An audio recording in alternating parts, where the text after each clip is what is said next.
Shelter refuses to let dog go. Then, gut told woman to look at his paws.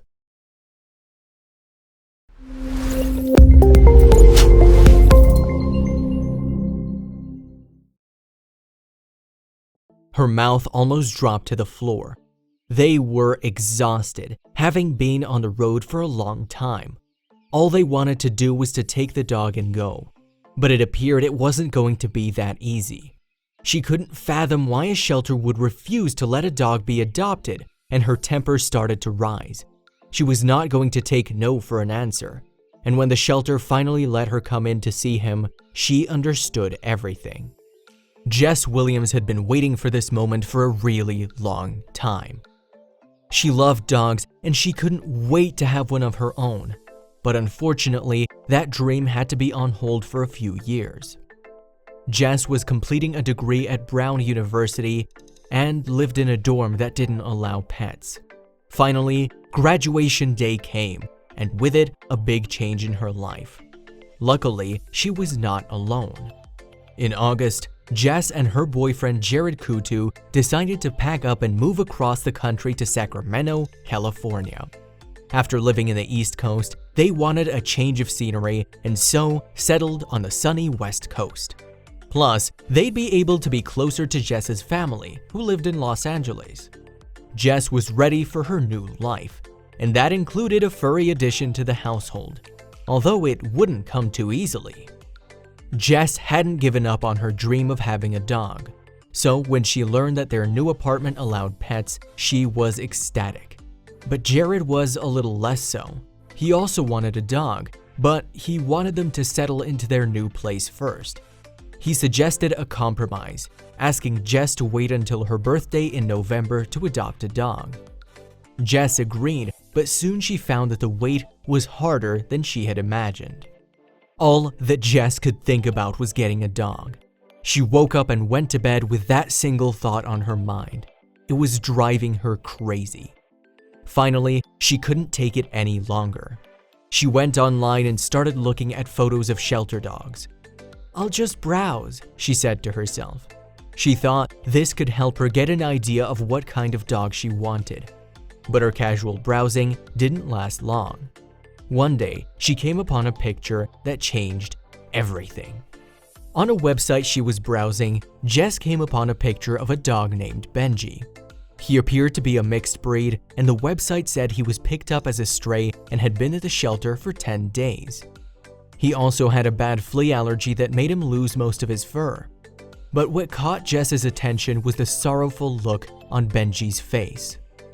"I'd never seen a sadder dog and knew we couldn't leave him there," she explains. She decided she wanted to adopt him. But what about her agreement with Jared? Jess showed Jared the picture of Benji and told him they had to adopt him. She felt bad about breaking her promise, but it was clear to her that this dog needed to be taken out of the shelter.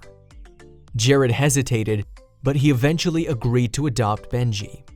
Looking at the picture, he knew he would have felt really guilty if he said no. So they started making preparations for the adoption. But there was one big problem. The website listed the shelter's location in Los Angeles, which is almost 400 miles away from Sacramento. It seriously complicated things, but Jess was undeterred. They were both avid travelers and had made long drives before. Seeing how determined she was, Jared relented. And so they set off on a 6-hour drive to meet Benji. But there were more obstacles waiting ahead. The couple finally made it to Los Angeles and found the shelter. They walked in and told the attendant that they had seen Benji on a website and wanted to adopt him. The shelter staff stared at them awkwardly for a few seconds, hesitating to respond to their inquiry. Finally, the manager came up and asked them if they were sure they meant the right dog. Jess pulled up her phone and showed them Benji's picture. Then, the manager said something that took the couple by surprise. The manager told them that it wouldn't be a good idea for them to adopt Benji.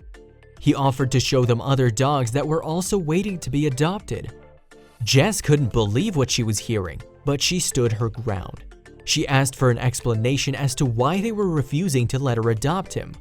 Their reply was something that broke her heart. The shelter told Jess that Benji was too aggressive. He would snarl and snap at people as they walked by, she said they told her. The shelter also told us he wasn't friendly and refused to take us into a calm waiting area to get to know him because he wouldn't be a dog that would come over to us to be cuddly. But the shelter's warnings backfired as they only strengthened Jess's resolve. We knew that he had a high possibility of being euthanized and didn't want him to die, explains Jess. There was no way that she and Jared were gonna let that happen, so they made up their mind to adopt Benji. The shelter had no choice but to accept their request, so they filled out the paperwork and the couple signed. Benji was now officially part of their family, but the adventure was just starting. It was a rough 6 hours back to Sacramento with Benji in the car. Understandably, he was wary of these two humans he'd never met before who had come and taken him from the shelter. He also seemed quite confused about what was happening, given that he probably wasn't used to long car rides. And when the family finally got home, things didn't get any easier. Benji kept his distance from Jess and Jared. It was clear that this poor little pooch had been hurt by humans before, and he didn't trust them anymore. But the couple knew this, and they were patient with him, giving him space and trying to show him that they loved him and weren't going to hurt him. A few days passed, and he started to realize he was safe. And then something incredible happened. 3 weeks after bringing him home, Benji was a completely different dog. He loves to come up and lick our faces and play with his toys, says Jess. He's such a goofball now. He has crazy zoomies after he gets bathed. He'll also start barking the second we get in the car, as if to say, "We have to start moving, let's go." He loves tagging along wherever Jess and Jared go, but he's also happy cuddling with them at home. They had faith in Benji from the moment they saw him, and it looks like he was proving them right.